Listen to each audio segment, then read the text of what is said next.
মির্চি নিবেদন গল্প gold mine. গল্প গোল্ড মাইন। এই দ্বীপে সকলে কুমারী, এখানে কেউ কারুর বিবি নয়। তুই জানিস তোর এই গোস্তাখির জন্য কি শাস্তি হতে পারে? ওই উত্তাল সমুদ্রে ডিঙি নৌকা বা ভেলা কেন, আস্ত জাহাজও টাল রাখতে পারে না। আমাদের শাহজাদি তোমাকে জানে না মেরে যে ছেড়ে দিয়েছে সেই ঢের। ওই দ্বীপে ঢুকতে হলে জাহাপনা হাজ্জাজের অনুমতি লাগে।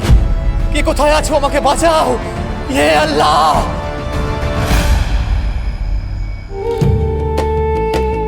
মির্চি গল্প গোল্ড মাইন শুনছেন আরব্য রজনী। আজ শুনবেন বসরোহর হাসানের দুঃসাহসিক অভিযান, তৃতীয় পর্ব।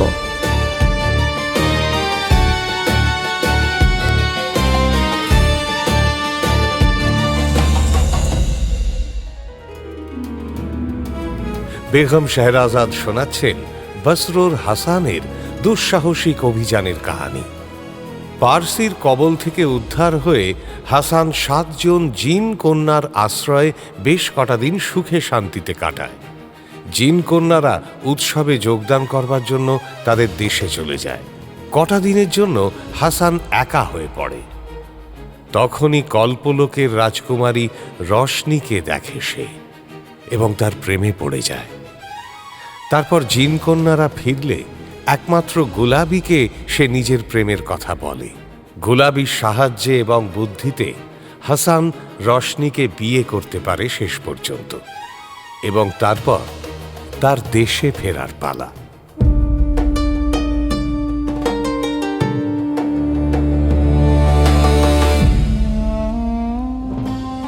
স্বপ্নে মায়ের দুর্দশা দেখে হাসান আর স্থির থাকতে পারে না।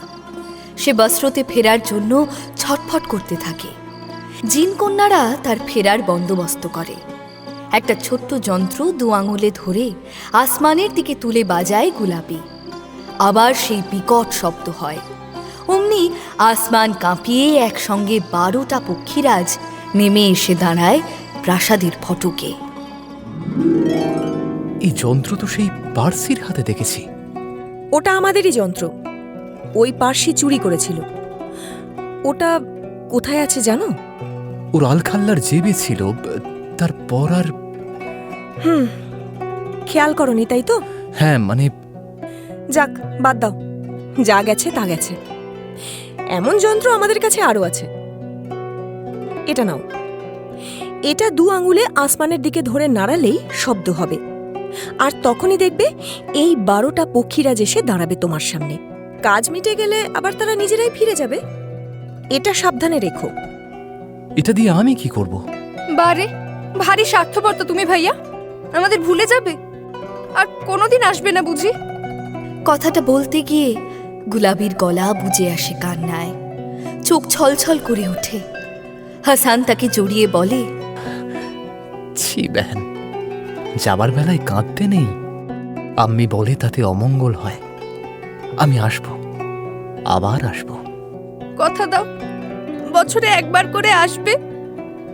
কথা দিলাম, বছরে একবার করে নিশ্চয়ই আসব। এই নাও। হাসানের কথায় চোখ মুছে মিষ্টি হেসে একটা বড় তোরঙ্গ এগিয়ে দেয় গুলাবি। এটা কি? গুলাবি ফিসফিসিয়ে হাসানের কানে কানে বলে, এটার মধ্যে তোমার বিবির সেই হাঁসের পোশাকটা আছে। সাবধানে রাখবে, খবরদার ও যেন এটা হাতে না পায়, তাহলে আবার পালিয়ে যায় যদি।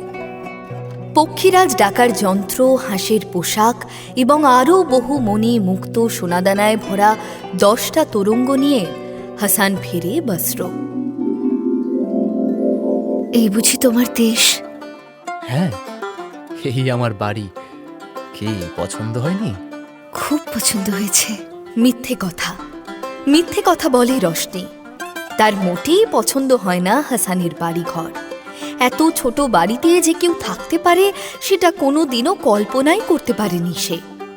তার কাছে বাড়ি মানে বড় বড় 5 মহলা 7 মহলা প্রাসাদ। তাহলে আমাদের এই বাড়িটা ভেঙে একটা প্রাসাদ বানিয়ে ফেলি। কি বলো আম্মি? তোমার বৌমার পছন্দ তো তেমনই। আমি মোটেই বলিনি, বলো তোমার ইচ্ছা হয়েছে বড় প্রাসাদে থাকার। জানি না আমি, এত বড় বড় ঘরে থেকে এসেছে তো, তাই আপনার বিটার এখন ছোট ঘরে পোষাচ্ছে না। পোষাবেই বা কেন? হাসান তো এখন আর গরিব নেই। তার বেহেনরা তাকে যা তোফা দিয়েছে তাতে তার 7 পুরুষ বসে খেতে পারে। কিন্তু বেটা, এতদিন ধরে এই শহরে আমরা আছি, আমাদের সবাই চেনে, আর এই বস্তির কথা তো বাদই দে। সত্যি বলতে কি, আমারও ঠিক পছন্দ না এখানে থাকাটা। এতদিন একরকম ছিল, এখন বৌমা এসেছে, লোকে উঁকি ঝুঁকি দেয়, 5 জনে 5 রকম কথা বলে। সুন্দরী বউ হলে যা হয় আর কি, লোকের তো আর মুখের লাগাম নেই। এসব ভালো নয় মোটেই। হ্যাঁ, আপনিও কিন্তু আমার দোহাই দিচ্ছেন আম্মি, এটা কিন্তু ঠিক না। না বৌমা, ঘরে একটা দামি জিনিস থাকলে তাকে আগলে রাখতে হয়। আর তুমি আমাদের রত্ন, তোমাকে আগলে রাখতে হবে না? তাই বলছি বেটা, শোন, প্রাসাদ আমাদের লাগবেই, কিন্তু এই শহরে নয়। কেন? আরে, এই শহরে লোকজন আমাদের নামে নিন্দা মন্দ করবে। তোর সঙ্গে ওই পার্সিকে জড়িয়ে কত গুজব ছড়িয়েছে তুই জানিস? কি বলছে সবাই? ওসব বাদ দে, তুই এক কাজ কর, তুই বরং অন্য কোনো শহরে একটা প্রাসাদ বানা। অন্য শহর? তাহলে তো বাগদাদ সব থেকে ভালো। স্বয়ং খলিফা হারুন আল রশিদের শহর। শুনেছি খলিফার আশীর্বাদে ওখানে নাকি সবাই সুখী। তাই বাগদাদেই একটা প্রাসাদের ব্যবস্থা করে হাসান। বানাতে হয় না, এক সওদাগরের কাছ থেকে কেনে সেই প্রাসাদটা এবং তল্পি তল্পা নিয়ে সে সেখানে এসে ওঠে। বাগদাদের সুখে শান্তিতে বেশ ভালোই দিন কাটতে থাকে হাসানের। বছর ঘুরে যায়, কিন্তু তালগোলে আর 7 বেহেনের কাছে যাওয়া হয় না। এর মধ্যেই একে একে 2টি ছেলে হয় হাসানের। বড়জনের নাম রাখে নাসের এবং ছোটজনের নাম রাখে মনসুর। সবই তো হচ্ছে আমি, কিন্তু মাঝখান থেকে যারা আমাদের এই সৌভাগ্যের কারিগর, তাদের কাছে যাওয়া হচ্ছে না। তাদের সঙ্গে কথার খেলাপি হচ্ছে খালি। হায় আল্লাহ, কাদের সঙ্গে কথার খেলাপি করছিস তুই আবার? কেন? আমার সেই 7 বোন। ও হ্যাঁ, ওদের কথা তো ভুলেই গেছিলাম। ঠিক বলেছিস বেটা, প্রত্যেক বছর যাবি বলে তুই কথা দিয়ে এসেছিস, আর এদিকে আজ কতগুলো বছর হয়ে গেল, ওদিক মারাসনি তুই।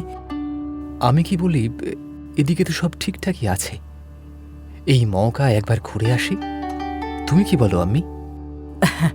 তুই যা ভালো বুঝিস তাই কর, আমার কোনো আপত্তি নেই। তবে বৌমাকে একবার জিজ্ঞেস করে নিস, কেমন? আশা করি সেও মানা করবে না। তাহলে কালই বেরিয়ে পড়ি, কি বলো? যা, তবে খালি হাতে যাবি? তা কেন আম্মি, আজকের মধ্যেই তওফা জোগাড় করে নিচ্ছি। ও হ্যাঁ, আর একটা কথা, কেউ যেন জানতে না পারে তোমার ঘরের খাটের নিচে একটা তোরঙ্গ রাখা আছে, ওটার মধ্যে একটা পালকের পোশাক আছে, ওটা যেন তোমার বৌমার হাতে না পড়ে। আম্মিকে পালকের পোশাকের কাহানিটা আর একবার মনে করিয়ে দেয় হাসান। হাসান তার বোনদের কাছে যেতে চায় শুনে আপত্তি করে না রশনি। পরদিনই বোনদের জন্য কিমতি তোফা নিয়ে পক্ষীরাজ ডেকে বাড়ি দেয় হাসান। হাসান চলে যেতেই রশনি বায়না শুরু করে। আমি এতদিন হয়ে গেল এই শহরে এসেছি, শহরটা শুধু শুনেই গেলাম সুন্দর, কিন্তু কোনো দিন চোখে দেখিনি। চলুন না আজ একটু ঘুরে ফিরে দেখি। সে এখন নয় বৌমা, বেটা ফিরুক, তারপরে হবে। আরে লোকজনের কোনো বিশ্বাস আছে? কে কি বদমতলব নিয়ে বসে আছে কে জানে। সে কি আমি? স্বয়ং খলিফা হারুন আল রশিদের শহর বাগদাদ, এখানে বদলোক কোথায়? হোক খলিফার শহর, ও তুমি তোমার স্বামী এলেই ঘুরো, বরং যত খুশি ঘুরো। তাই বললে কি আর শোনে? রশনির মনে তখন অন্য মতলব। হাসানের সঙ্গে ঘর করে এসে হাঁপিয়ে উঠেছে। হাসান আর যাই হোক, তার আব্বার মতো সুখ তো তাকে দিতে পারেনি। ধন সম্পদ, দাসী বাঁধি সব আছে ঠিকই, কিন্তু জিন জাহাপানা হজ্জাজের ঘরে সে যে সম্মানটা পেত, দেখলেই লোকে ঝুঁকে পড়ে কুর্নিশ করত, সেটা কোথায় হাসানের ঘরে? তাই সে ফিরে যেতে চায় তার আব্বার কাছে। কিন্তু পথ কোথায়? পথ অবশ্য হয়ে যায় নিজে থেকেই। আম্মিকে রাজি করিয়ে বাগদাদের বাজারে পা রাখে রশনি। এ দোকান সে দোকান ঘুরতে থাকে, কখনো বোরখা তুলে সামান পছন্দ করে। আর সেই ফাঁকেই তাকে দেখে ফেলে বেগম জুবেদার খাস দাসী তুফা। তুফা সুন্দরী, সে নিজেকে খলিফার খাস বেগম জুবেদার থেকেও সুন্দরী মনে করে। তার নজর আটকে যায় রশনিকে দেখে। আরে, এত সুন্দরী মেয়ে বাগদাদে, এ কার বিবি? তুফা রশনির পিছু নেয় এবং দিনের শেষে হাসানের প্রাসাদে যে রশনির ঠিকানা সেটা আবিষ্কার করে ফেলে। আর তারপর খলিফার প্রাসাদে ফিরে যেতেই, কি রে মুখ পড়ি, এত দেরি করলি কেন? আর বলো না, জানো তো বেগম, আজ বাজারে বেহাদ খুবসুরত একটা মেয়েকে দেখলাম। কি খুবসুরত মেয়ে? মানে তোর থেকেও সুন্দরী? কি যে বলো বেগম, আমি দাসীবাদী মানুষ, কোথায় আমি আর কোথায় সে? এমন সুন্দরী মেয়ে খালিফার হারামে পর্যন্ত নেই, একেবারে ডানা কাটা পড়ি।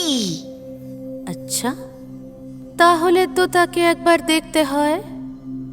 তুই যাকে সুন্দরী বলছিস সে নিশ্চয়ই ফেলনা নয়। সুতরাং অন্দরমহলে ডাক পড়ে খলিফার দেহরক্ষী মসরুরের। জি বেগম সাহেবা, হুকুম করুন। ও নাকি আজ একটা মেয়েকে দেখেছে বাজারে, সে নাকি খুব সুন্দরী, এমন সুন্দরী নাকি স্বয়ং খলিফার কাছেও নেই। আমি তাকে একবার দেখতে চাই। কাল সকালে ওকে আমার সামনে হাজির করবি, বুঝেছিস? এ কি বলছেন হুজুর? আপনি খলিফার দাস, আপনি এরকম আবদার করতে পারেন?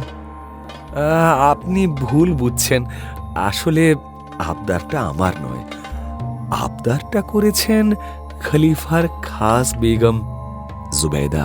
তাই বলে আমার বেটার বিবিকে যেতে হবে প্রাসাদে? বাড়ির বউয়ের কোনো কি ইজ্জত নেই? সেটা আছে বলেই তো তুলে নিয়ে যাচ্ছি না, আর কি চাই? মসরুর যখন বেগমের ইচ্ছা জানায় হাসানের আম্মিকে, আম্মি প্রায় আসমান থেকে পড়ার জোগাড়। এ কেমন আবদার? বাড়ির বউকে দেখতে চেয়েছে খলিফার বেগম। হাসানের আম্মি বাধা দিতে চায়, কিন্তু মসরুর তো কোনো কথা শোনার বান্দা নয়, সে শুধু বোঝে হুকুম। সুতরাং আম্মির কোনো জারিজুরি খাটে না। শেষে বাধ্য হয়ে রশনিকে নিয়ে নাসের ও মসরুরের হাত ধরে হাসানের আম্মি উপস্থিত হয় বেগমের খাস মহলে। বেগম তাদের স্বাগত জানায়। এসো। সেলাম বেগম সাহেবা। খোদা তোমার মঙ্গল করুন। তা এই কি তোমার বেটার বিবি? জি হুজুরাইন, রশনি। রশনি। আমার বাঁদি বলল ওর মতো সুন্দরী নাকি এই বাগদাদে দ্বিতীয়টি নেই। সবই খোদার ইচ্ছা হুজুরাইন। আমি ওকে দেখতে চাই। ওর মুখের ওপর থেকে নকাব সরাতে বলো। আর বলতে হয় না আলাদা করে। রশনি নিজেই বোরখা তোলে শুধু নয়, একেবারে খুলে দাঁড়ায় বেগমের সামনে। তার রূপের বাহারে বেগম কথা হারিয়ে ফেলে। সুবহানাল্লাহ। রশনির রূপে বেগম মুগ্ধ হয়ে যায়। সে রশনিকে আদর করে পাশে বসিয়ে দু চার কথা শুরু করে। কি খাবে বেটি? শরবত আনাবো? জি, আপনি যা ভালো বোঝেন হুজরাইন। এ কথা সে কথা বলতে বলতে বেগম হঠাৎ জিজ্ঞেস করে, তুমি গান জানো? না হুজরাইন। নাচ? না, তবে আমি একটা দারুণ কর্তব্য জানি হুজরাইন। আচ্ছা, কি কর্তব্য? আমি আসমানে উঠতে পারি। হাসানের আম্মির কেঁপে ওঠে রশনির কথায়। কি বলছে কি ওই মেয়ে? এসব গোপন কথা বলতে আছে? আমার একটা পোশাক আছে, ওটা আমার শাশুড়ি মায়ের খাটের নিচে একটা তোরঙ্গে রাখা, সেটা পরে আমি উঠতে পারি। ও জানলো কি করে? যে ওটা তার খাটের নিচে রাখা? তাহলে কি আম্মি আর বেটার কথা শুনে ফেলল? কিছুই বুঝতে পারে না হাসানের আম্মি। সে শুধু কেঁপে কেঁপে ওঠে রশনির প্রতিটা কথায়। বেগম জুবেদা রশনির এই কর্তব্য দেখতে চায়, আর তখনই ওই পোশাকটা নিয়ে আসার হুকুম দেয় হাসানের আম্মিকে। কিন্তু হুজুরাইন, এ আমি কি করে করি? আমার বেটা যে আমায় বারবার বারণ করে গেছে। আমি কোনো কথা শুনতে চাই না, আমি কর্তব্য দেখতে চাই। তুমি এক্ষুনি ওটা নিয়ে এসো, আর যদি না যাও তো বলো, আমি মসরুরকে ডেকে বলছি, সে গিয়ে নিয়ে আসবে। কি করে আর আম্মি বেচারা? সে নাসের আর মনসুরকে রেখে বাড়ি ফেরে। আল্লাহর নাম করে তোরঙ্গ থেকে পোশাকটা বের করে। হে আল্লাহ, তুমি এখন একমাত্র ভরসা, তুমি দেখো আল্লাহ। দেখি দেখি দেখি, বাহ, দারুণ তো! এমন পোশাক আমি আগে কখনো দেখিনি। এ তো একেবারে পালকের তৈরি। জি, রাজহাঁসের পালক। বাহ, কি নরম! খুব গরমও হয়। হবে তো, এমন ভাবে পালকে ঢাকা। একবার অনুমতি দেন তো, এটা পরে দেখাই আমার কর্তব্য। জরুর। বেগমের অনুমতি নিয়ে রশনি পালকের পোশাকটা পরে নেয়। তারপরে ঘরের মধ্যে এখানে ওখানে উড়ে দেখায়। বেগম তো একেবারে তাজ্জব বনে যায়। সুবহানাল্লাহ! এতেই তাজ্জব হলেন? তাহলে এই দেখুন, আমি আমার এই দুই বেটাকে কোলে নিয়েও উঠতে পারি। রশনি নাসের আর মনসুরকে তুলে নেয় কোলে। তারপর গোটা ঘরটায় একটা চক্কর মেরে সোজা খোলা জানলা দিয়ে উড়ে বেরিয়ে যায়। যাওয়ার সময় বলে যায়, বেটাকে বলো আমাকে দেখতে চাইলে ওয়াক ওয়াক টিপে যেতে। হায় হায় হায়, এ আমার কি সর্বনাশ হলো গো! ওকে কেউ ধরো! আরে আমার নাতি দুটোকেও যে নিয়ে চলে গেল। ওগো ওগো, কে কোথায় আছো? ওকে আটকাও! ওকে ওকে যেতে দিও না! ওগো, কেউ তো কিছু করো! হে আল্লাহ! কে কি করবে? রশনি যে তখন নাগালের বাইরে চলে গেছে। ধীরে ধীরে আসমানে মিলিয়ে যায় সে। এ আপনি কি করলেন বেগম সাহেবা? আমার বেটার ঘরটা তছনছ করে ছেড়ে দিলেন। কোথায় আপনার সিপাহী? কোথায় আপনার সৈন্য? তাদের বলুন এবার ওকে ফিরিয়ে আনতে। ফিরে আর আনা যায় না রশনিকে। অর্থহীন কিছু সান্ত্বনা দিয়ে বেগম জুবেদা হাসানের আম্মিকে বাড়ি ফেরত পাঠায়। বাড়ি ফিরে কান্নায় মাটিতে লুটিয়ে পড়ে বৃদ্ধ আম্মি। কি করে মুখ দেখাবে সে তার বেটাকে? তার জন্যই তো আজ তার বেটার সংসারটা তছনছ হয়ে গেল। সব পেয়েও সব হারালো তার বেটা। একা ঘরে পড়ে পড়ে শুধু কাঁদে তার আম্মি। সন্ধে হয়, রাত নামে, তবুও আম্মির ঘরে চিরাগ জ্বলে না। কিছুদিনের মধ্যেই ফিরে আসে হাসান। সে তো জানে না যে এত বড় একটা কাণ্ড ঘটে গেছে। যখন জানতে পারে তখন তলোয়ার তুলে নিজেই নিজেকে শেষ করতে ছুটে যায়। নিজের গলায় বসিয়ে দিতে যায় তলোয়ারের ফলা। না না বেটা, না না, অমন করিস না বেটা। তুই তুই আমাকে শাস্তি দে, আমি তোর গুনেগার। আমার জন্য তোর সংসারটা আজ ভেঙে গেছে, কিন্তু দোহাই দোহাই বেটা, নিজের ক্ষতি করিস না। আর কি ক্ষতি বাকি আছে আমার আম্মি? আমার দুটো বেটা, আমার দুটো ফুলের মতো বংশের চিরাগকে আমি হারিয়েছি আম্মি। আর কি মানে আছে আমার বেঁচে থাকার? আছে আছে বেটা, আছে। আল্লাহর ইচ্ছায় নিশ্চয়ই কিছু আছে। মানুষের বেঁচে থাকার কারণ থাকে বলেই তো আল্লাহ তাকে বাঁচিয়ে রাখেন। যখন কারণ ফুরিয়ে যায় তখন তিনিই টেনে নেন নিজের কাছে। ঠিক বলেছ আম্মি, আমার বেঁচে থাকার যথেষ্ট কারণ আছে। ওই মেয়েকে আমি খুঁজে বের করবই, বের করতেই হবে আমাকে খুঁজে। হে আল্লাহ, তুমি আমাকে পথ দেখাও আল্লাহ। যে পথে সে রশনিকে ঘরে এনেছিল তারই ফিরতি পথে শুরু করে হাসান। মেঘমালা পাহাড় ফিরে যায় সে তার বোনদের কাছে।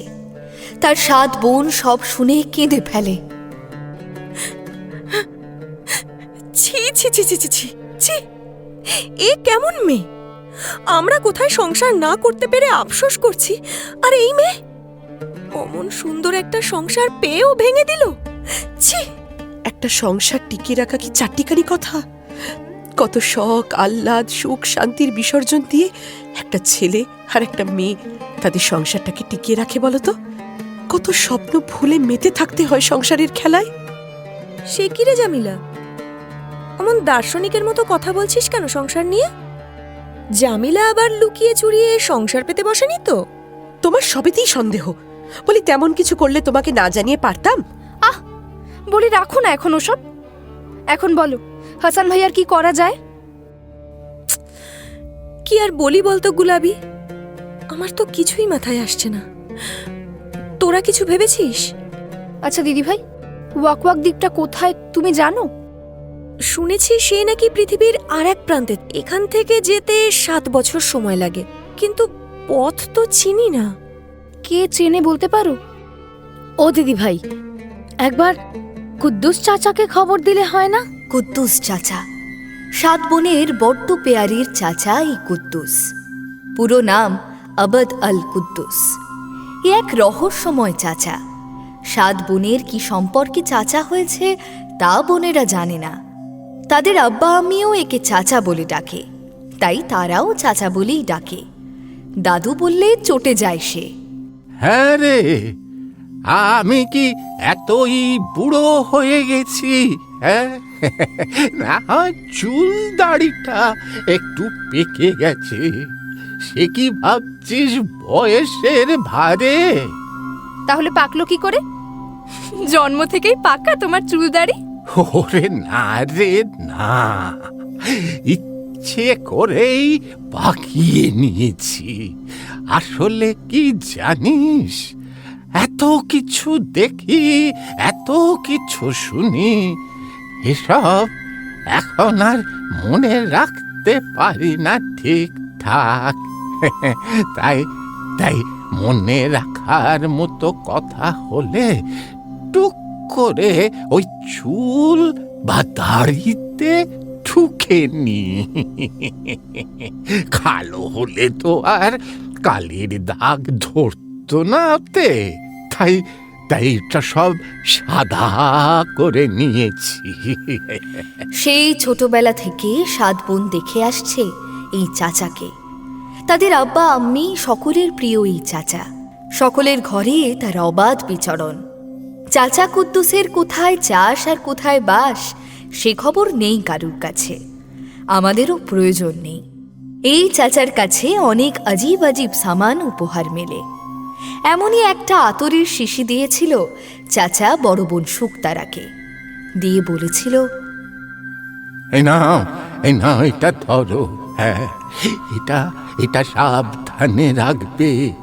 যখন কোনো মুশকিলে পড়বে এক টুকরো তুলো এই আতরে ভিজিয়ে আগুন ধরিয়ে দেবে। গন্ধে গন্ধে আমি ঠিক হাজির হয়ে যাব। গুলাবি, হ্যাঁ দিদি ভাই, যা তো আমার বিছানার মাথার কাছে দেরাজে ওই আতরের শিশিটা আছে, ওটা নিয়ে আয়। কুদ্দুস চাচাকে ডাকবে? এমন বিপদের দিনে আর কে আছে উদ্ধার করবে? চাচাই তো একমাত্র ভরসা। আতর মাখা তুলো পোড়াতেই সারা ঘর সাদা ধোঁয়ায় ভরে যায়। ধোঁয়ার পরত একটু পাতলা হতেই চাচার বাহন সাদা হাতির পিঠে চড়ে চাচা আসমান থেকে উড়ে এসে নামে ঘরের একদম মধ্যিখানে। কেমন আছো আমার বেগম জানেরা? চাচা এই 7 বোনকে আদর করে তার বেগম মানে। তাদের আব্বা সম্রাট সুজিন যদিও মনে করেন তার মেয়েদের স্বামী হওয়ার মতো উপযুক্ত কেউ নেই এই দুনিয়ায়, কিন্তু চাচার এই ডাকটা শুনে তিনি কিছুমাত্র মনে করেন না। তার মেয়েদেরও চাচা এবং তারও চাচা। কুদ্দুসের এই বিবিজান ডাকটায় সম্রাট সুজিন বেশ মজা পান। এই ডাকের সঙ্গে যে খুনসুটি চলে চাচা ও তার মেয়েদের মধ্যে, সেটা উপভোগ করেন সম্রাট সুজিন। কিন্তু সেদিন এই খুনসুটি করার কোনো অবকাশ মেলে না চাচার। আসতেই 7 বোন হামলে পড়ে তার উপর। হাসানের সঙ্গে তার পরিচয় করিয়ে হাসানকে বিপদ থেকে উদ্ধার করার আবদার করে তার কাছে। আবদার আবার কি? এটা হলো আমাদের দাবি, এটা মানতেই হবে। বড় বড় মুশকিলে ফেললে তো দেখছি।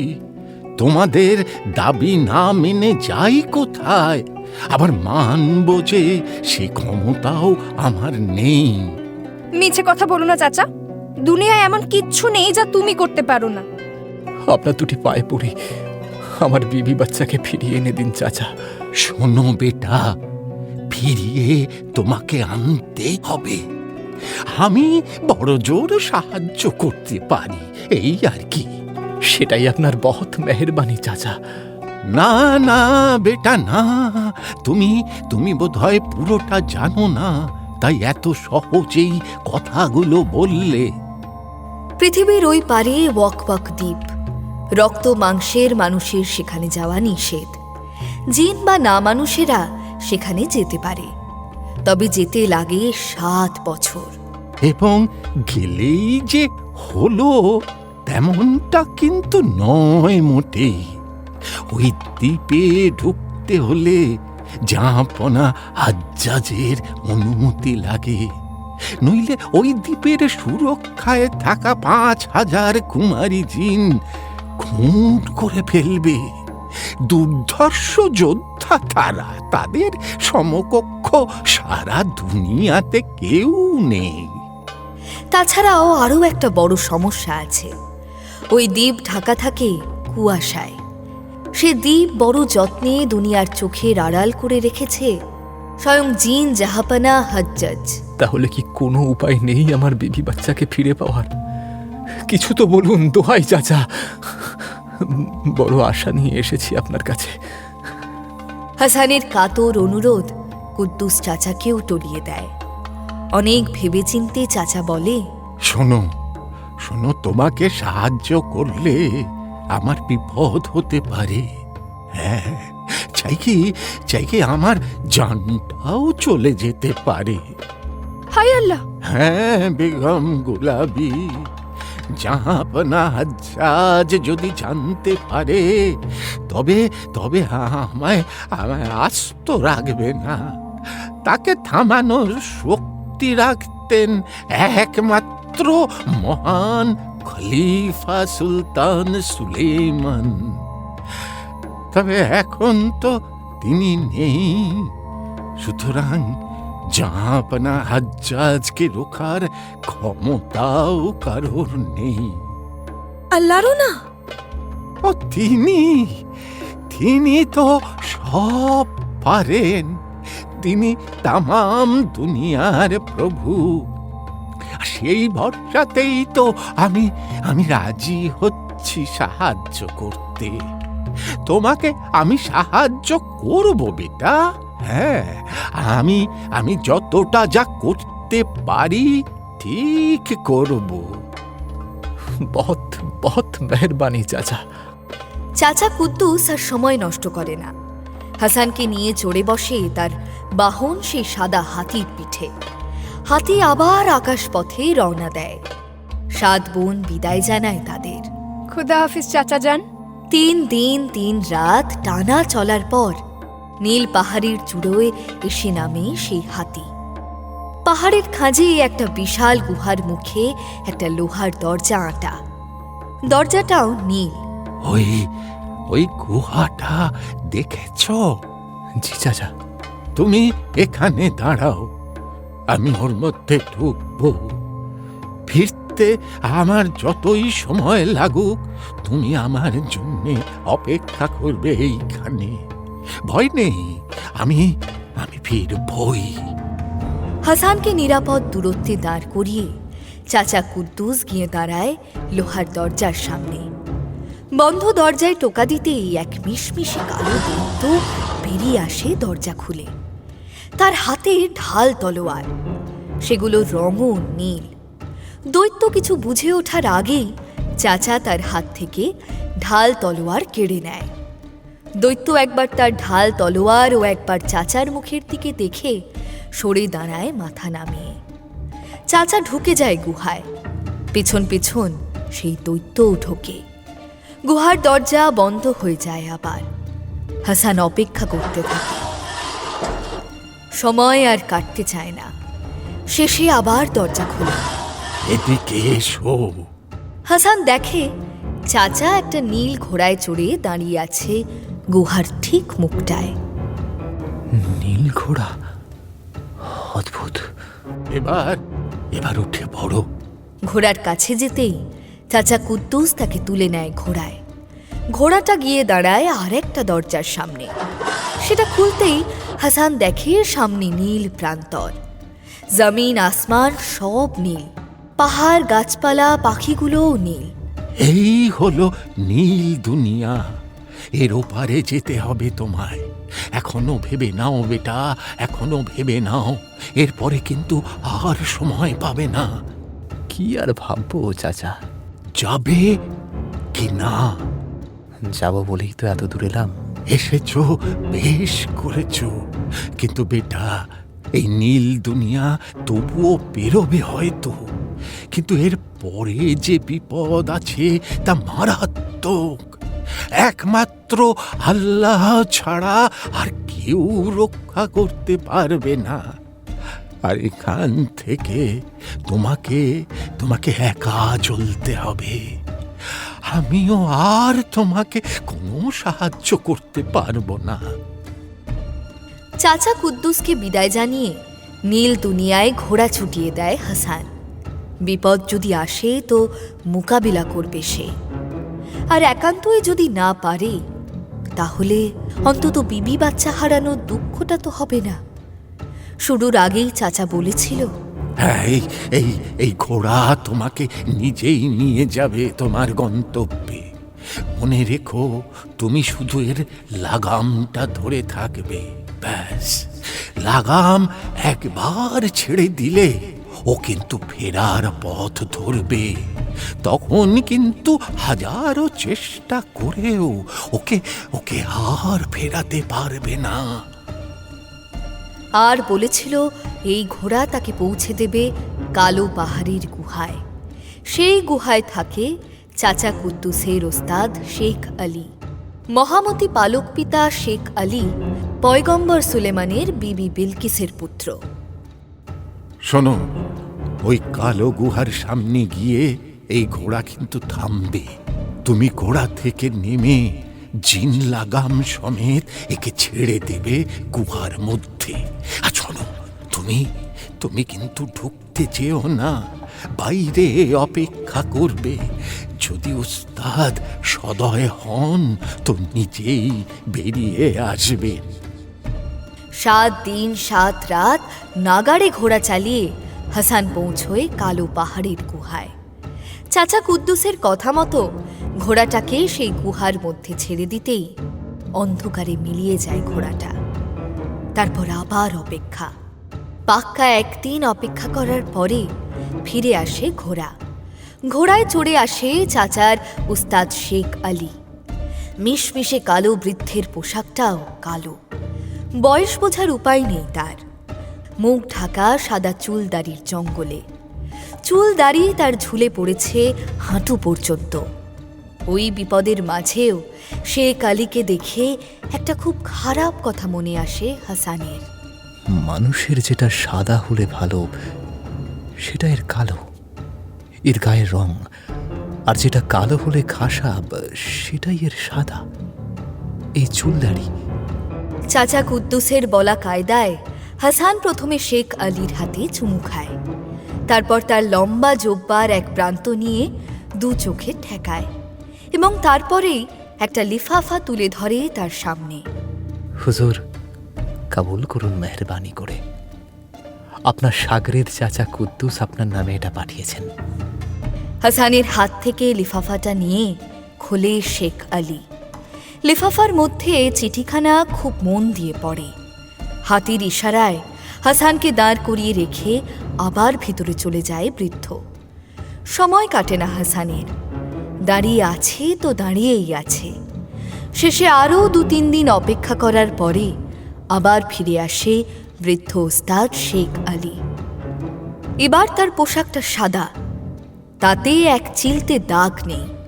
বৃদ্ধ হাতছানি দিয়ে হাসানকে ডেকে নেয়। অন্ধকার গুহায় ঢুকে প্রথমটায় কিছুই দেখতে পায় না হাসান। হোঁচট খায় সে 2-1 বার। একবার তো পড়েই যাচ্ছিল সে। শেখ আলী শক্ত হাতে ধরে তাকে, আর তারপরে এ কি, কোথায় আধার? এই যে দিনের আলোর চেয়ে উজ্জ্বল আলো, আমি আমি এতক্ষণ দেখতে পাচ্ছিলাম না। বৃদ্ধ হাসানকে নিয়ে এসে দাঁড়ায় একটা বড় ঘরে। ঘরের চারদিকে 4 বৃদ্ধ বসে আছে। তাদের সামনে তাল তাল পাণ্ডুলিপি, সকলের সামনেই একটা করে গুলগুল দান রাখা। ধোঁয়া বের হচ্ছে তা থেকে। তাদের প্রত্যেকের সামনে আবার 7 জন করে শিষ্য মাথা হেঁট করে এক মনে কি সব লিখে চলেছে। তোমরা এদিকে এসো, জরুরি আলোচনা আছে। ঘরে ঢুকে একটা বেদির ওপর বসে শেখ আলী সবাইকে ডাকে তার কাছে। সকলে জড়ো হয় তার সামনে। সকলকে হাতের ইশারায় বসিয়ে শেখ আলী বলে, আমার শাগরেদ কুদ্দুস এই নওজওয়ানকে পাঠিয়েছে। এ এক মারাত্মক সমস্যায় পড়েছে, বুঝলে। কুদ্দুস আমাকে অনুরোধ করেছে ওকে যেন সাহায্য করি, কিন্তু আমি ধর্ম সংকটে পড়েছি। আগে তোমরা ওর মুখ থেকেই শোনো সব। হাসানের দিকে ইশারা করে শেখ আলী। হাসান শুরু থেকে শুরু করে। সবটা বলতে বলতে কেঁদে ফেলে সে। ফিরিয়ে দাও আমায়, তোমরা আমার বিবি বাচ্চাদের ফিরিয়ে দাও মেহেরবানি করে। হে খোদার দূত, তোমরা সাহায্য না করলে যে খোদার উপরে ভরসা হারিয়ে যাবে। হাসানের কথায় সকলেই আবেগে ভাসে। সকলেই একসঙ্গে বলে, এই অন্যায়ের বিহিত করা দরকার, ফিরিয়ে দেওয়া দরকার হাসানের বিবি ও বাচ্চাকে।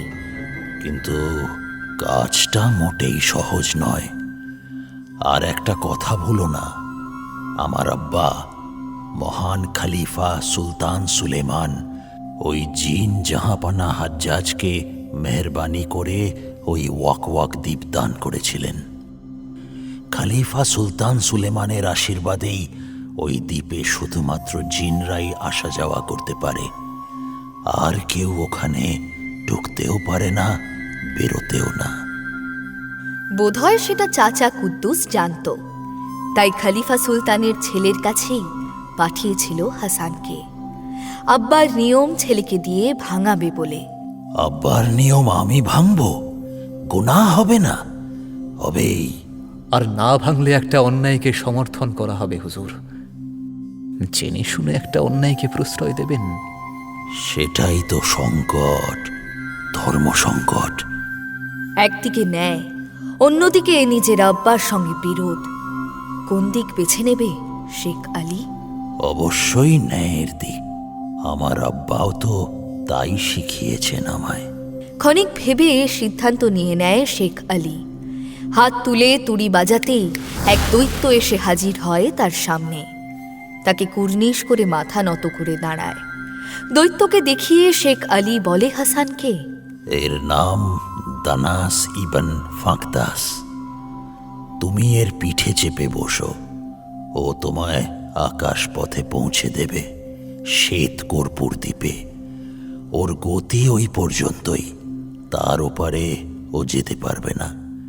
বাকিটা আল্লাহর ভরসায় তোমায় একাই যেতে হবে। শ্বেতকর্পূর দ্বীপ থেকে ওয়াক কত দূর? শ্বেত কর্পূরের পরের দ্বীপটি ওয়াক, দুনিয়ার শেষ স্থলভূমি। ওখানে জিন ছাড়া আর কারোর প্রবেশের অধিকার নেই। স্বয়ং খলিফা সুলতানের এই আদেশ যুগ যুগ ধরে চলে আসছে। তবুও যদি মারাত্মক কোনো বিপদে পড়ো, যদি তোমার জীবন সংশয় মনে হয়, তবে এই নাও। বৃদ্ধ শেখ আলী নিজের একগাছা দাড়ি উপড়ে ছিঁড়ে তুলে দেয় হাসানের হাতে। বিপদের সময় ওই দাড়ির এক টুকরো নিয়ে জ্বালালে সে পৌঁছে যাবে হাসানের কাছে। আমি তাহলে আসি হুজুর, আশীর্বাদ করুন যেন বিবি বাচ্চাকে ফিরিয়ে আনতে পারি। ন্যায়ের জয় হোক। আল্লাহ হাফেজ। দৈত্য দানাস হাসানকে পৌঁছে দেয় শ্বেত কর্পূর দ্বীপে। দৈত্যর পিঠ থেকে নেমে অনেক শুকরিয়া জানায় হাসান। শুকরিয়া। কিন্তু হাসানের ভাষা দৈত্য কিছু বুঝতে পারে বলে মালুম হয় না তার। সে হাসানের সব কথাতেই নির্বিকার মুখে ঝুঁকে ঝুঁকে সেলাম করতে থাকে। আরে মূর্খ, সব কিছুতেই খালি ঝুঁকে পড়ে সালাম করে। বলি এবার যাব কোন দিকে? উফ, ওই দেখো আবার সেলাম করে। জীবনে এই প্রথম সেলাম নিতে বিরক্তি লাগে হাসানের। বিরক্ত হাসান শেষে দৈত্যকে ছেড়ে নিজেই নিজের পথ ঠিক করে। ওই দিকটা হতে পারে, কারণ আমরা এলাম এই দিক দিয়ে, আর তার ঠিক উল্টো দিকে এটা। হাসান হাঁটতে শুরু করে। খুব সুন্দর লাগে দ্বীপটা। একটা কর্পূর গাছের জঙ্গল পার করে ফাঁকা মাঠে এসে পড়ে হাসান। চারদিকে বিস্তীর্ণ প্রান্তর। প্রান্তরে দূরে একটা তাঁবু দেখে হাসানের বুকে একটু ভরসা হয়। তাঁবু মানে নিশ্চয়ই ওখানে কেউ আছে। মানুষ, দৈত্য, জিন, খারাপ, ভালো, কিছু তো একটা হবে। তাঁবুটার দিকে এগোয় হাসান। হঠাৎ তাঁবুটা যেন একটু নড়ে ওঠে। থমকে দাঁড়ায় হাসান। দেখে তাঁবুটা নড়ে চড়ে উঠে বসে। হায় আল্লাহ, এই যে একটা দৈত্য! রহেম করো আল্লাহ, রহেম করো। আল্লাহ রহেম করার সময় পেলে তো করবেন। তার আগেই দৈত্যটা এদিক ওদিক তাকিয়ে হাসানকে দেখে ফেলে। সে বেশ আয়েশ করে ঘুমোচ্ছিল। মানুষের গন্ধে তার ঘুম ভেঙে গেছে। এবার কি আর ছাড়ে সে মানুষটাকে? পারলে মুখে পুরে আবার পাশ ফিরে শোয়। মুখে পড়বার ইচ্ছেতেই সে হাসানের দিকে হাত বাড়ায়। হাসান বহু ছুটেও বাঁচতে পারে না। দৈত্যটা হাসানকে 2 আঙুলে তুলে নেয়। মুখটা হাঁ করে তাকে মুখের কাছে ধরতেই, না না, আমাকে ছেড়ে দাও, বাঁচাও! কে কোথায় আছো? আমাকে বাঁচাও! ইয়ে আল্লাহ! হাসানের চিৎকার শুনে থমকে যায় দৈত্যটা। তাহলে কি বুঝতে পারে হাসানের কথা? কে জানে। সে যাই হোক, সে আর হাসানকে মুখে পড়ে না। তাকে 2 আঙুলে ঝুলিয়ে নিয়ে ছুটতে শুরু করে। ছুটতে ছুটতে একটা গুহার মধ্যে ঢুকে পড়ে সে। সেখানে তার মতো আরও কয়েকজন দৈত্য বসে। তাদের মধ্যে একজন বসে আছে একটু উঁচু একটা পাথরে। বাকিরা তার সামনে ছোট ছোট পাথরে বসে। দৈত্যটা বড় পাথরে বসা দৈত্যর সামনে একবার ঝুঁকে সোজা হয়ে দাঁড়ায়। বোধহয় কুর্নিশ করে সে।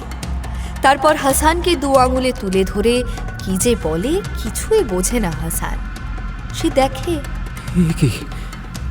এ তো পাখির খাঁচার মতো খাঁচা, পেল্লাই বড়। আমার মতো 10টা মানুষ ঢুকে যাবে। আল্লাহ! একটা পাখির খাঁচা এনে হাসানকে ঢুকিয়ে দেওয়া হয় তার মধ্যে। হাসান আবার চিৎকার জোরে, ছাড়ো বলছি, আমাকে ছেড়ে দাও, মেহরবানি করে আমাকে ছেড়ে দাও। আমি আমার বিবি বাচ্চাকে আনতে যাচ্ছি, আমাকে ছেড়ে দাও। তার চিৎকারে বাকি দৈত্যরা খুব মজা পায়। হাততালি দিয়ে ওঠে সবাই।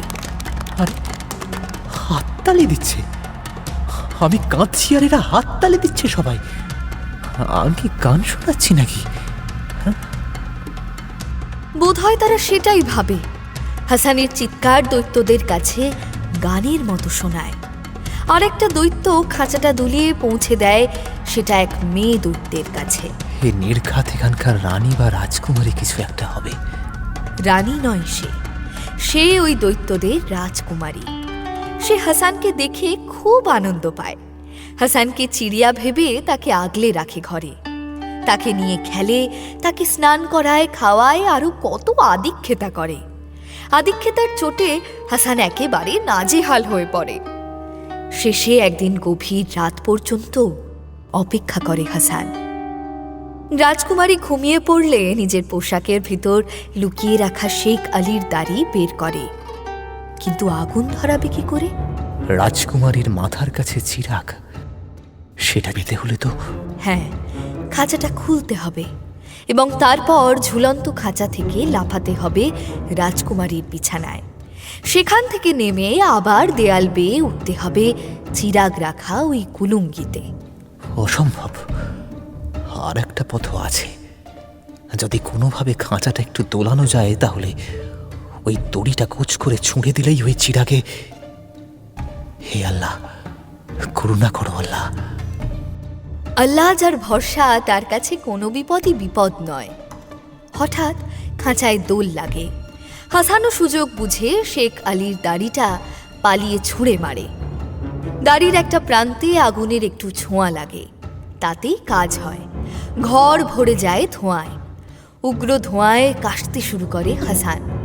জব্বর সে কাশতে কাশতে দম বন্ধ হয়ে আসে তার। যখন নিজেকে সামলায় তখন দেখে খোলা প্রান্তরে সে দাঁড়িয়ে। তার সামনে দাঁড়িয়ে শেখ আলী।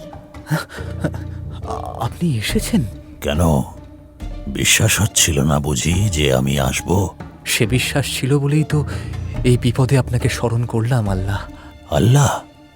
কেন? আপনার অজানা তো কিছুই নেই হুজুর। আমি যে বন্দী হয়ে গেছি খাঁচায়। কোথায়? এই তো তুমি দাঁড়িয়ে আছো খোলা প্রান্তরে। হঠাৎ খেয়াল হয় হাসানের, তাই তো, সে তো আর খাঁচায় নেই। কোথায় সেই রাজকুমারীর ঘর? তার চারপাশে ধু ধু প্রান্তর। এই প্রান্তরের শেষে সমুদ্র, আর সমুদ্রের ওপারে ওয়াক ওয়াক দ্বীপ। এতক্ষণ মনে পড়েনি হাসানের তার কাছে যে ওই যন্ত্রটা আছে, যে যন্ত্রটা বাজালে পক্ষীরাজ চলে আসে। ও যন্ত্র এখানে কোনো কাজ করবে না বেটা। কাজ করবে না? না, ওয়াক ওয়াক দ্বীপের চারদিকে এক বলয় আছে, খলিফা সুলতান সুলেমানের বলয়। এই বলয়ে একমাত্র জিনদের জাদুবিদ্যা কাজ করবে, আর কোনো জাদু কাজ করবে না। তাহলে আমি যাব কি করে? কোনো একটা ডিঙি, নৌকো বা ভেলা, নাকি সাঁতরে পারবো? এমন উত্তাল সমুদ্র, এমন ঢেউ। ওই উত্তাল সমুদ্রে ডিঙি, নৌকা বা ভেলা কেন, আস্ত জাহাজও টাল রাখতে পারে না। দুনিয়ার শেষ এই জায়গা। এখানের সমুদ্রে মারাত্মক শক্তিশালী বিদ্যুতের প্রবাহ বয়ে চলে পানির নিচে। এখানে সাঁতরানোর কথা ভুলেও ভেবো না। তাহলে কিছু তো একটা উপায় আছে। আছে, একমাত্র উপায়। চোখ বুজে আল্লাহকে স্মরণ করো, তার কাছে মেহেরবানি চাও, তিনি উপায় বাতলে দেবেন। যদি তোমার চাওয়ায় কোনো খাত থাকে তাহলে মনে রেখো হাসান, কোনো দিন ওখানে যেতে পারবে না। হাসান চোখ বুজে এক মনে আল্লাহকে স্মরণ করে। সমুদ্রের শব্দ ধীরে ধীরে তার কানে ভরে যায়। তার সঙ্গে মিশে এক অদ্ভুত পাখির ডাক। তাদের ডানা ঝাপটানোর শব্দ, এমনকি তাদের ডানার হাওয়া যেন ঝড়ের গতিতে ধাক্কা লাগে তার দেহে। উল্টে পড়ে যায় হাসান। বোঝা চোখ আপনি খোলে সে, আর দেখে এক অদ্ভুত সুন্দর সমুদ্রের পাড়ে এসে পড়েছে সে।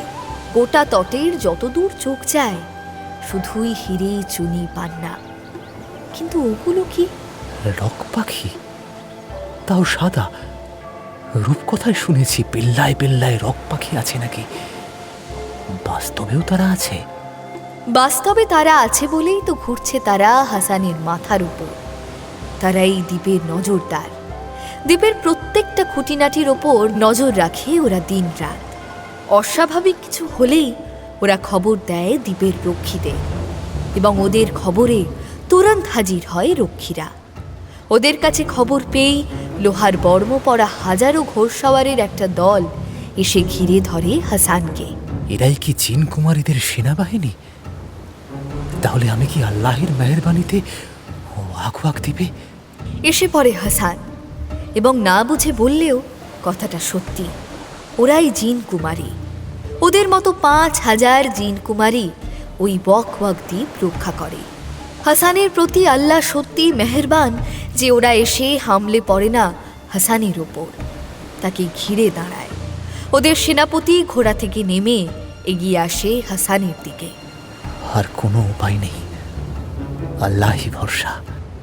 আমায় মেরো না, আমি তোমাদের কোনো ক্ষতি করতে আসিনি, আমার কথাটা শোনো।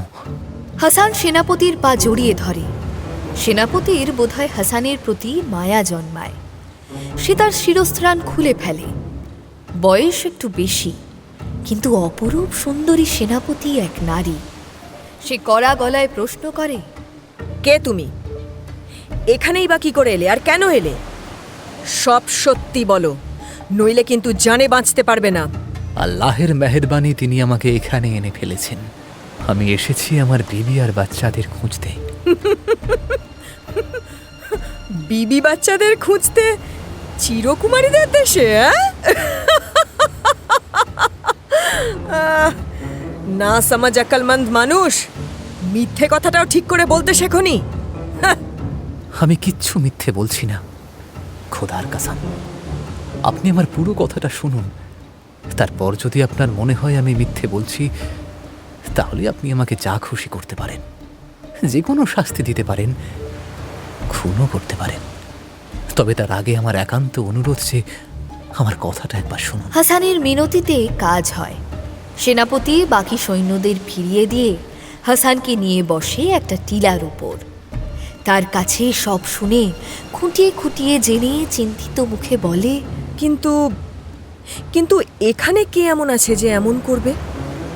বাইরের কেউ যেমন এই দ্বীপে ঢুকতে পারে না, তেমনি এই দ্বীপের কেউ বাইরে বেরোতে পারে না। খলিফা সম্রাট সুলেমানের বলয় ভাঙার ক্ষমতা নেই কারোর। হ্যাঁ, একমাত্র আমাদের জাহাপানা হজ্জাজ যদি অনুমতি দেন, তবেই এই দ্বীপের বাইরে যাওয়া সম্ভব। কিন্তু সে তাহলে এলো কোথা থেকে? আর সে আসার সময় এই দ্বীপের নামই কেন বলে এলো? সেটাও একটা কথা। ঠিক আছে, এই দ্বীপের সুরক্ষা ব্যবস্থার প্রধান হলেন শেহজাদি নূর। চলো তো, তোমাকে তার কাছে নিয়ে যাই। সে যা সিদ্ধান্ত নেবে সেটাই চূড়ান্ত। চলো। জিন জাহাপানা হজ্জাজের 5 মেয়ে, তারা কুমারী। তাদের হাতেই মূলত দ্বীপের শাসনভার। কেউ দ্বীপের কোষাগার দেখে, তো কেউ দেখে তোষাখানা। দ্বীপের সুরক্ষা দেখে বড় মেয়ে নূর আল হুদা। দ্বীপের সৈন্যবাহিনীর সর্বোচ্চ কর্ত্রী সে। তার সামনে হাসানকে দাঁড় করাতে সে রাগে ফেটে পড়ে। বেয়াদব, এই দ্বীপে আসবার সাহস হলো কি করে? সবই আল্লাহের ইচ্ছা শেহজাদি। তিনি যদি আমাকে না নিয়ে আসতেন তাহলে আমি আসতে পারতাম না। চুপ কর! কেন এসেছি সেই দ্বীপে? মতলব কি? আর কি, বিবি বাচ্চাকে চাই। সেই কথাই আবার প্রথম থেকে শোনায় হাসান। সব শুনে আরও চটে যায় শেহজাদি নূর। চুপ! বেয়াদব, এই দ্বীপে সকলে কুমারী। এখানে কেউ কারুর বিবি নয়। তুই জানিস তোর এই গোস্তাখির জন্য কি শাস্তি হতে পারে? তুই এই দ্বীপের মেয়েদের নামে বদনাম করছিস। বদনাম নয় শেহজাদি, যা সত্যি তাই বলছি। খামোশ! আমি অবশ্যই চুপ করব শেহজাদি। চুপ না করলে আপনি আমার গলা কেটে নেবেন। কিন্তু শেহজাদি, আমার কথা যদি সত্যি হয়, তাহলে একবার ভেবে দেখেছেন অবস্থাটা কোথায় গিয়ে দাঁড়িয়েছে? আপনারা ওপরে ওপরে জানেন যে দ্বীপের সকলেই কুমারী, কিন্তু ভিতরে ভিতরে আমাকে চুপ করানোর আগে একবার নিজেদের পারাক করে নেওয়া উচিত নয় কি? একেই বোধহয় বলে আল্লাহর মেহেরবানি। একদম মোক্ষম সময় মোক্ষম কথাটা বলে ফেলে হাসান। হাসানের কথা শেহজাদিকে চিন্তায় ফেলে দেয়। শেহজাদির নির্দেশে সেনাপতি তার সেনাবাহিনীর প্রত্যেককে তলব করে। একে একে 5000 কুমারীকে দেখে হাসান। এদের মধ্যে কেউ সেই মেয়ে নয়। তাহলে কে? আর এই দ্বীপে মেয়ে মানে তো জাহাপানা হজ্জাজের 5 শেহজাদি। তাদের মধ্যে একজন হাসানের সামনে, বাকি 4 জনের কেউ কি তাহলে?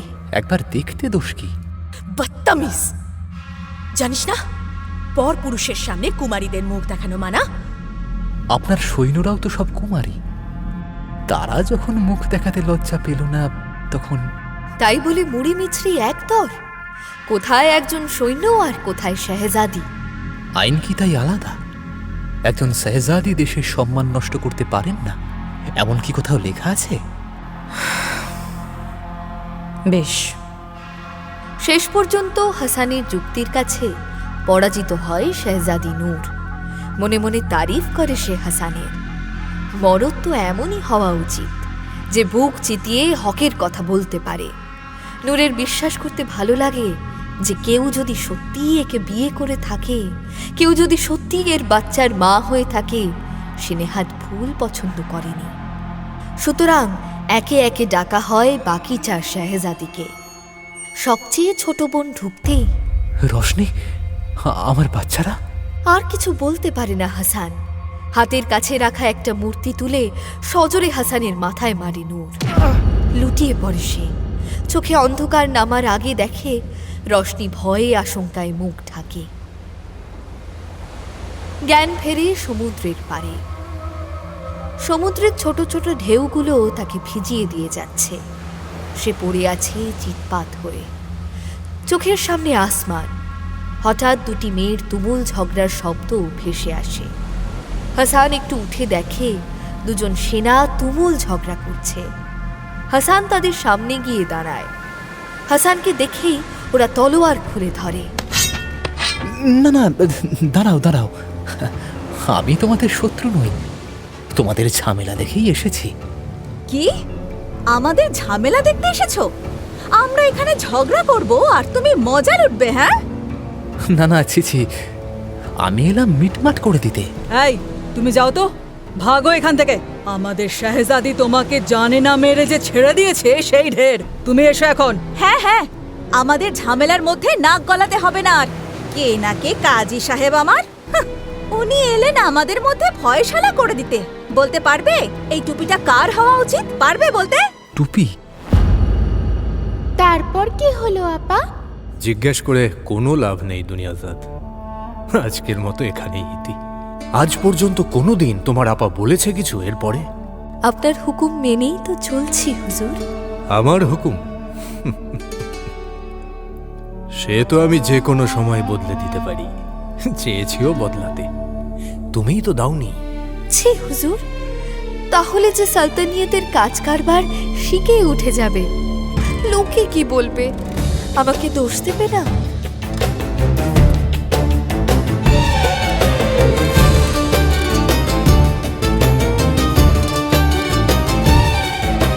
দোষ তো আমরাও দেব। প্রত্যেক দিন এইটুকু করে গল্প শোনানো কি ঠিক হচ্ছে? একটু বেশি বেশি করে শোনাতে পারেন না বেগম? আবার অপেক্ষা করে থাকতে হবে তো।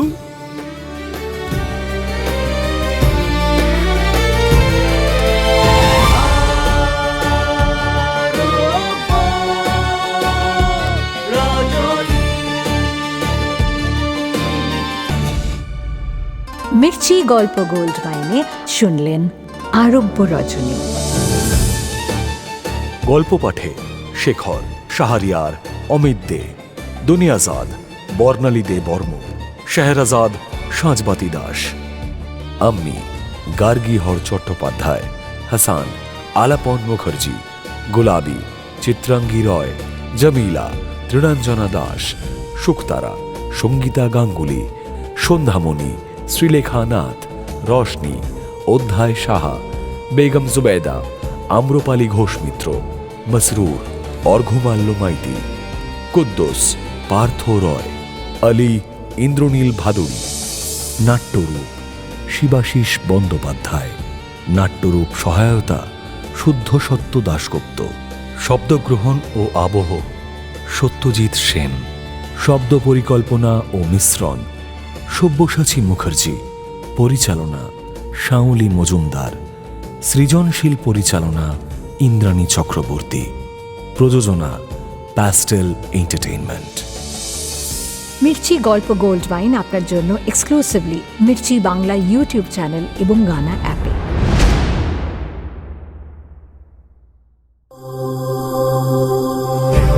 মির্চি নিবেদন গল্প গোল্ড মাইন।